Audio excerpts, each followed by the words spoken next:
All right, so today we're making 18-day hot compost. Oh.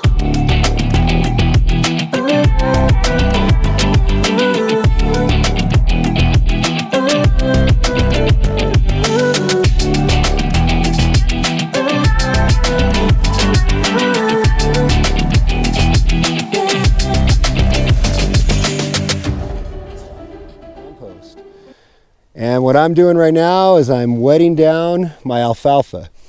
And what the alfalfa is going to serve as is my green material, because out here we live in a very dry area that has taken a long time to start growing this year. So this is going to be my green material. So let me show you what we've got here. I've got all my ingredients all set up here, ready and assembled and ready to go. So we have got good old-fashioned cow manure from right here.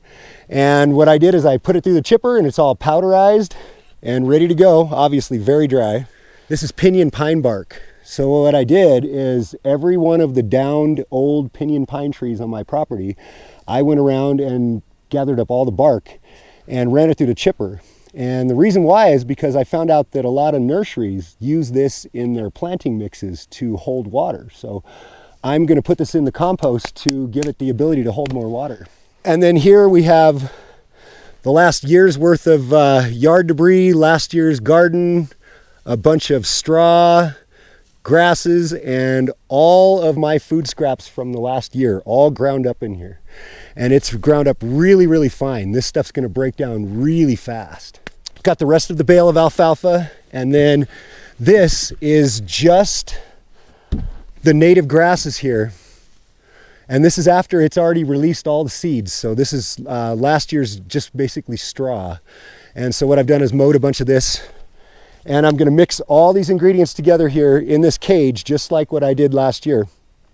So what I'm gonna do is the old-fashioned, I learned this from Jeff Lawton, and his channel is, I believe it's Permaculture Discovery Center. And that's the method I'm using, is his 18-day method. You start out with brown, green manure, brown, green manure, brown, green manure, brown, green manure, brown, green manure, brown, green manure, brown, green manure, and water on each layer. So what I'm going to do is, I have found that this alfalfa is like hydrophobic. It takes a bit to get this stuff wet. So what I use is the wheelbarrow. I just I take big flakes of it off and soak them in the water. And I try to get as much of this to take up moisture as I can before I put it in this stack. Otherwise, I'm gonna end up with dry spots, and the dry spots will cook too fast. We don't want the temperature to go above 160 degrees, and it will. In fact, if you do this wrong, it actually can catch fire. I started wetting this down a couple of days ago, just because I wanted to see if I could get some of this. Yeah, there we go, here on the bottom. Yeah, that's nice and moist. Good, that'll be really stinky too. All right, so this is a dirty job. Anybody who hasn't done this before, you're gonna get really dirty. If you have allergies, this is not the job for you. Here we go. Let's add a layer of brown to the bottom. It doesn't have to be exact.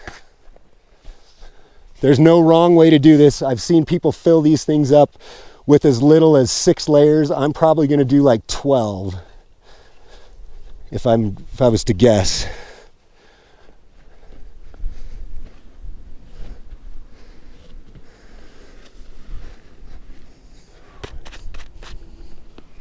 Don't want to breathe any of that in.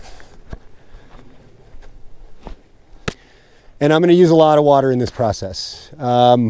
If I was to guess, by the time we're done, probably going to use 150 to 200 gallons by the time we finish the entire stack. But the good thing is, once you get the moisture content correct with this process, you don't have to add water again. And any extra moisture you put in there basically is just going to run off in the bottom. So you can't really put too much. But you also don't want to flood. Well, at least I don't. I don't want to waste water out here, so I'm going to try to give this whole process only the amount that it needs, if I can.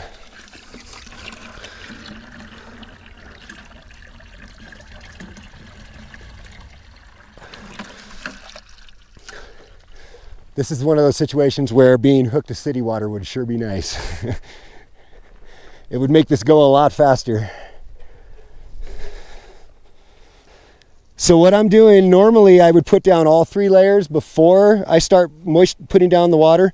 But since this is the base layer going against the ground, I want to make sure that this is good and moist. And I don't want that dry ground right there to soak up any of this moisture. I'm going to put about 2 gallons of water on the bottom. I watched this fantastic video of this process being done in India. And they have everybody bringing up the water in these little bowls, and they pour the bowls over their hands real gently to sprinkle the water around. It's really cool.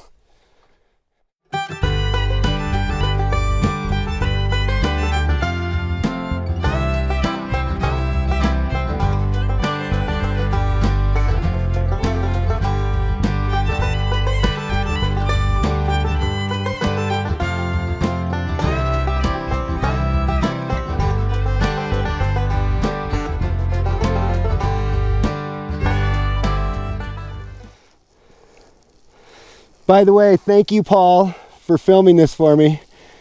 This is Paul Barger, the bread trucker. If you haven't checked out his channel yet, you should. It's awesome. Paul has got a lot of really cool, unique videos. And I'm going to be giving Paul a full wheelbarrow of this when it's done in 20 days. And I already saw them starting some seeds, so I guarantee you there's some place to put this. That's what I need to do. I need to get some seeds started. Back to the process.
Now, from my experience, I would say that this level right here, this layer of alfalfa is going to be the one that cooks off the hardest.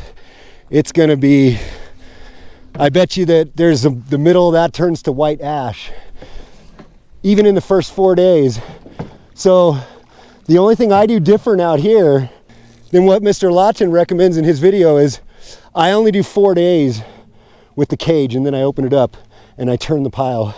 He goes 6 days before opening up the cage and turning the pile the first time. I find that it just goes too crazy out here. I'm not sure if it's because of how dry it is or what, but that's been my experience. So if you're trying it in some dry states, you might want to think about only doing 4 days on your initial, what you call the tower. This is actually what they call this. They call this a compost tower. So you only have it in the tower for, like I said, 4 to 6 days.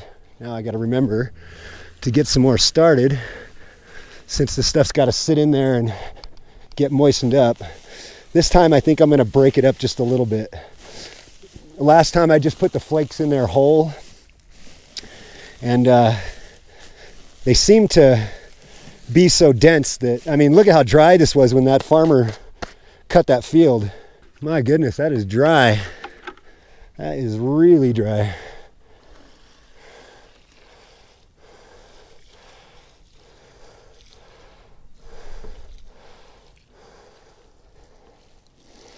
Now at this point, because I'm about a third of the way done, I'm going to dump a second thing of water on this middle before I put the next layer down. Because I find that this is kind of the start of the dry zone, just in my experience. Now, every time I've used, 5-year-old dried cow poo that hasn't been moist since the last time it snowed. The problem is, with buying prepackaged cow manure, is that a lot of times it comes from all over the United States. If it comes from an area where they used a product called Grazon. Basically what it is you end up with a hay that's treated with something that makes the first garden you grow with it until it sits for a year die, because it's a pesticide. Or actually it's not a pesticide, it's an herbicide. They put it down to eliminate certain types of weeds and still let the wheat or whatever keep growing. You don't know if it contains a product like Grazon, so you can have those aminopyralids come through in the manure that you buy and not even know it, and it came from some other side of the country. So the advantage of getting whatever you can from your own area or the exact spot where you live is that the microbial activity that you're going to create is to your local biome, they say. So, you know, this cow manure was made by cows that ate from the ground here. So, in fact, all the ingredients here except for the alfalfa comes from right here. And I did find out that this alfalfa, the great thing about alfalfa and the reason why I'm using it, they can't use products like Grazon or anything like that, okay? Those herbicides that are bad can't be used on legumes. This is not a hay, okay? Alfalfa is a legume. This is in the pea and bean family. So it's completely safe to use. I need a better watering can, but that's okay, this still works.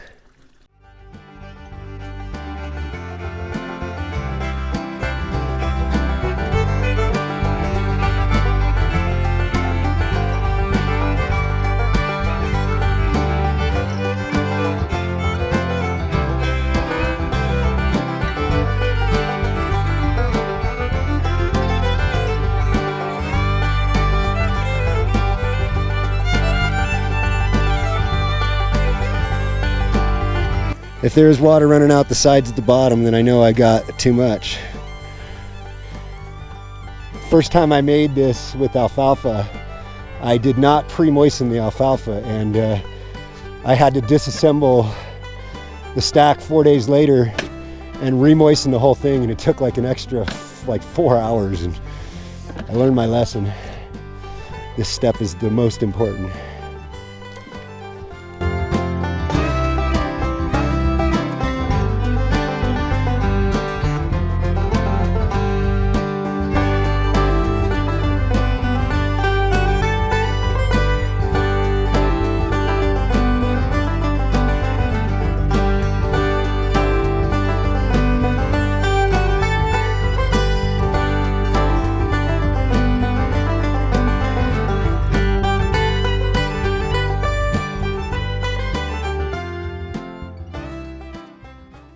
Well, I'm glad I'm not allergic to alfalfa. All right, now it's starting to look like a lasagna stack. Cool.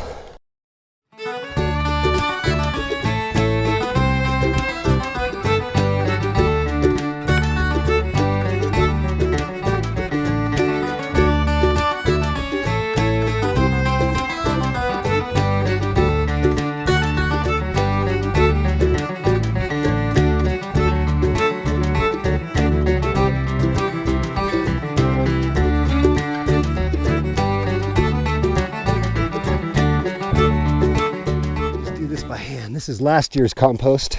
It's a little dried out, but that's okay. Let's see what last year's stuff looks like. Oh yeah, that's good stuff.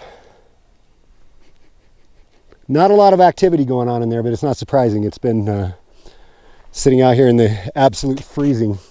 I'm not sure how that works, like when the activity comes back to compost. I probably would have if I had have added water. So I'm probably just going to add this in 2 different layers. So I'll add about half of it in here, and then I'll add the other half in another layer. Just want to make sure it's broken up, no big chunks. If you leave chunks, it's not a big deal. It just takes a lot longer for them to break down.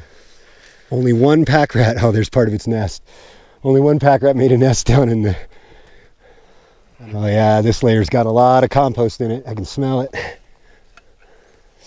Now this might sound strange, but when I start turning this pile, every single time I'm going to take my gloves off and I'm going to put my hands into that warm compost. I can't remember where I saw the info. I think it was once again on the Permaculture Discovery website. But there's something about it. The warm compost interacts with your skin, it causes like a response in your body that's actually really, really good. And it only comes from doing things like that, from putting your hands in, active soil that is alive. There's so many things that we used to do as human beings that we don't do anymore. And honestly, we probably don't really have any understanding of why we're not doing them. But I guarantee you that people do not get their hands in the dirt very often anymore. And that was probably something that everybody did every day because you had to or you didn't eat. Maybe we should start a new thing. Garden without gloves.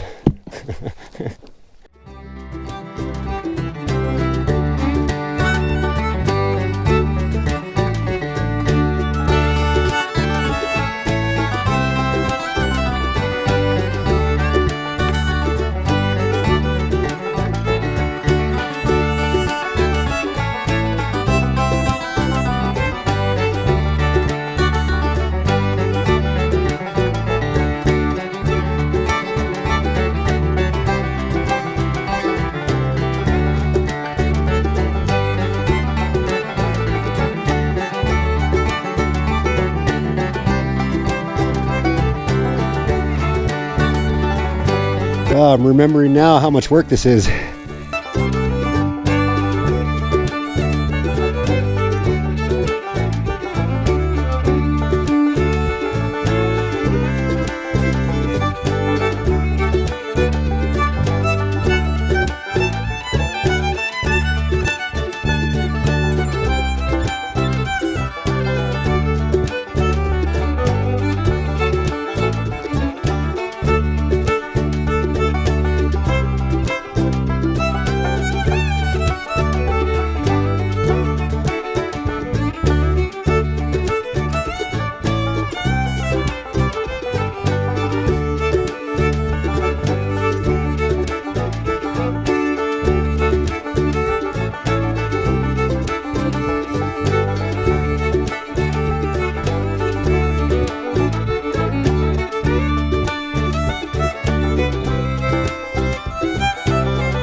If you're wondering, this is what the bark looks like before it's ground up. It's kind of real flaky bark. It's good stuff. I'd be willing to bet you that down at the very bottom, there's already activity started. I'll bet you it's probably already gained 5 or 10 degrees. We'll put my thermometer in this.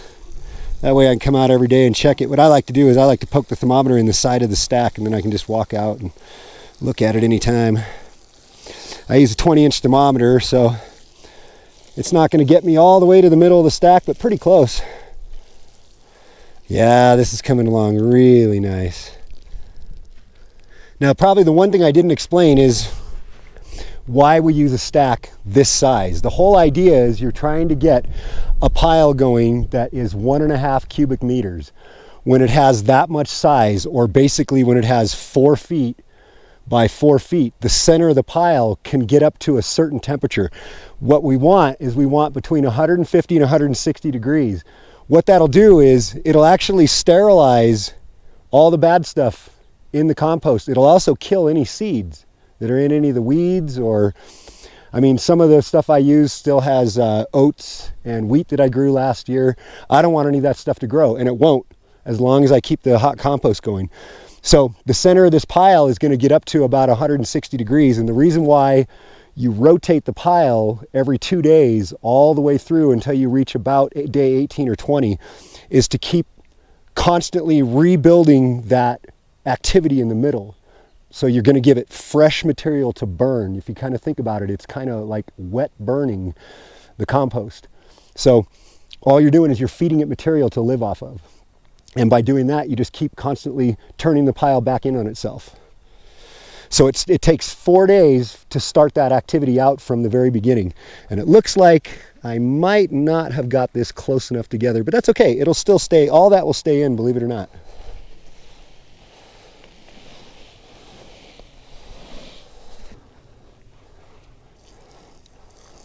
And in case you're wondering, most of this cow poo is, 2 to 5 to 10 years old. It is considered aged. There's no longer any pathogens in it. It doesn't even smell like cow poo till you get it wet. And my back is starting to tell me, oh yes, you're out of shape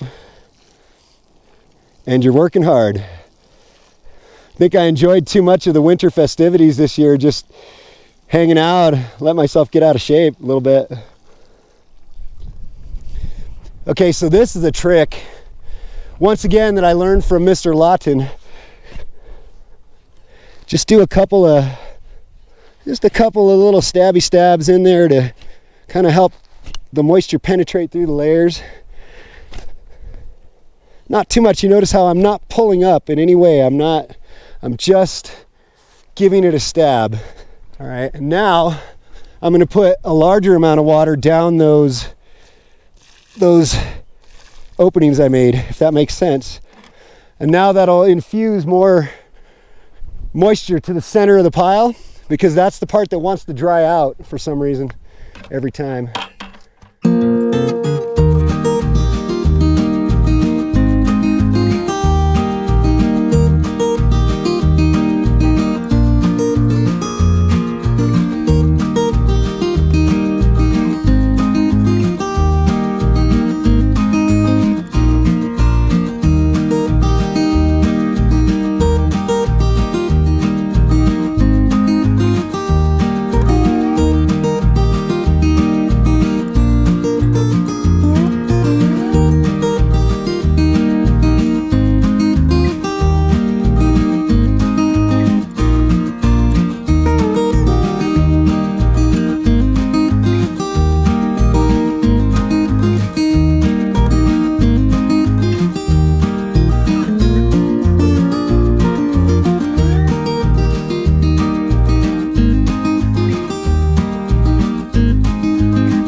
Oh, yes, the garden there.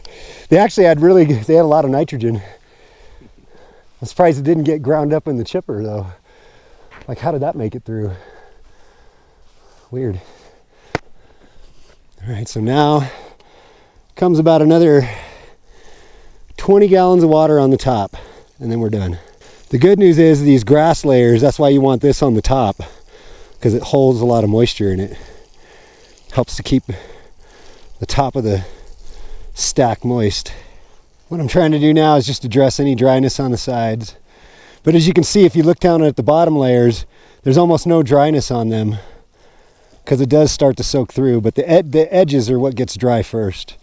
I'm just trying to address a little bit of that ahead of time.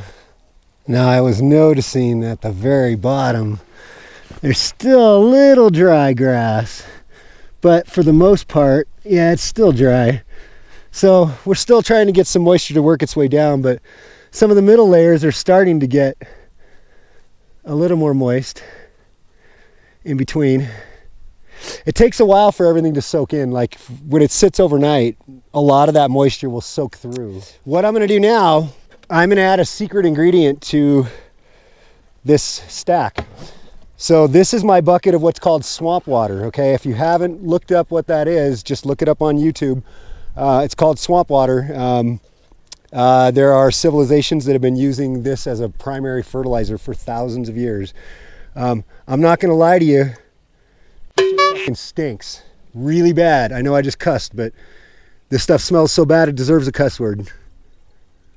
All right, so I'm gonna put that in there, and then this is what I'm gonna water that stack with now. So I'm gonna put the lid back on this before anything has a chance to touch it, because like I said, that stinks to high heaven. In fact, I'm gonna wash the little drips I got on my glove off, just because I don't want to get this stink on me. Okay, so I'm gonna be real careful not to spill any on me or Paul, because this smells like a rotting sewer, and we're just gonna water this in. Oh yeah, now it's getting a nice ripe smell. But see, there is a tremendous amount of biological activity going on inside that swamp water. And what I'm doing is I'm adding that activity to this pile. In addition to all of the other activity that we're gonna get started, we're gonna actually purposely add some stuff in. Basically, it's just clippings from your garden. It doesn't matter if they're green or brown. I put some of my compost in there. I also put in a little bit of cow manure, and you basically just let it sit there in the sun and you let it ferment. And that stuff has been fermenting since last summer. I used it to water my gardens last summer, and I let it sit all winter. And now I'm starting my compost with it. Wow, that, I just can't tell you on the camera just what that smells like. But if you've ever been next to a body of rotting water, that mixed with a local porta potty, I'd say you're right in the neighborhood. I'll tell you what though, it works and it's free. Basically what happens is when you put, like let's say you put a green leaf from one of your plants in there, okay? All the nutrients that plant has absorbed and put into those leaves gets dissolved into the water and gets put back into the water that you get to use as fertilizer again. Basically, it takes anything that any plant has absorbed and you put it into that water, it becomes part of the water. It's basically one of the more ancient types of fertilizers, and it's free. You're only using waste. Now, it might seem like I'm putting a lot of water on this, but if you notice on the ground, if you can show them, Paul, there really is no runoff yet. If I was putting too much water on this stack, we would see water running out the bottom. And as you can see, there's just not. And think about how much material that was sitting there. All those piles of stuff are all incorporated into here now. All I can think about is how delicious the food that I grow with this is going to be. It's going to taste better than what you get in the store. I promise you that. Don't matter if it's organic or not. Give it a try, people. Get out there and make some compost. You can't not buy compost as good as this.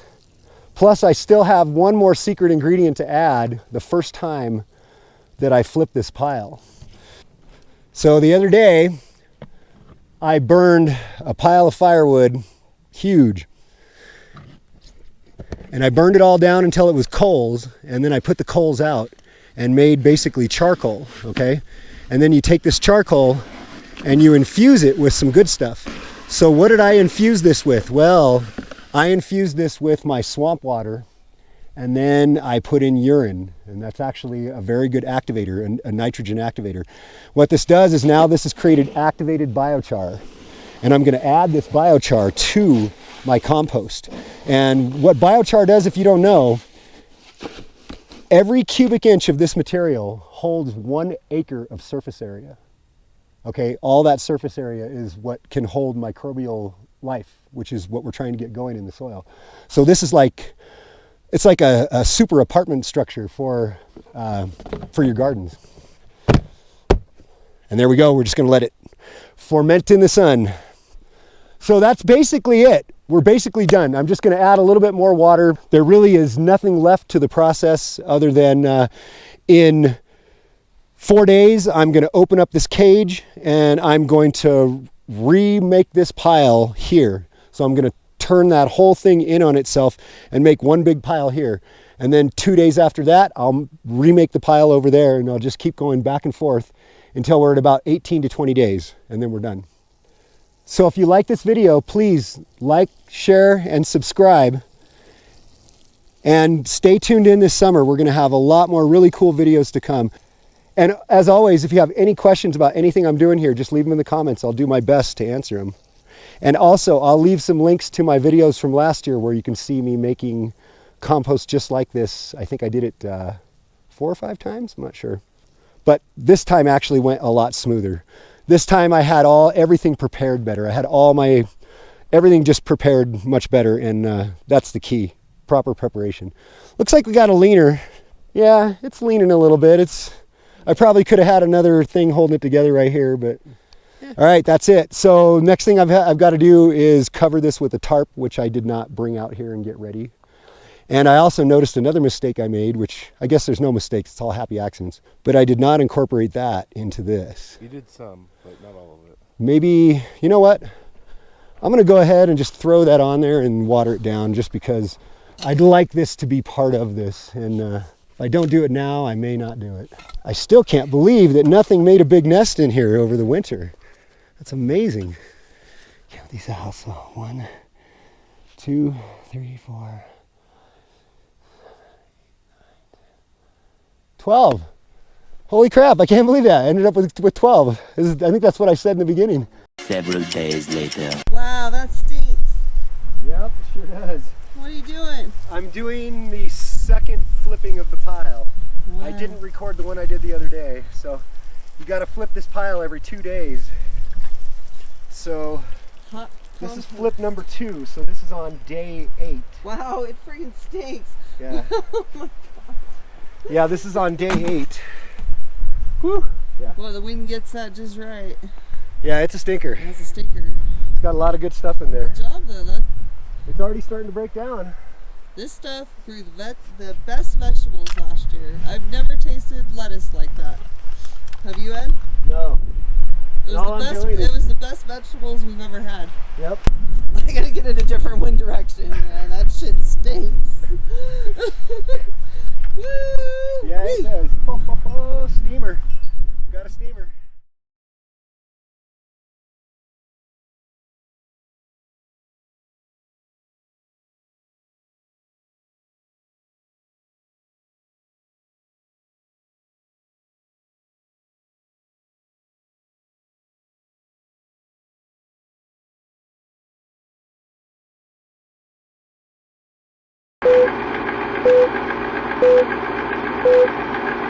Look at that. How cool. The monarchs are back. They're back early this year. I don't think I've ever seen them this early. Have you, Paul? Normally they're like June or July. Interesting. Cool. Maybe that's a good sign for this year. Good things to come.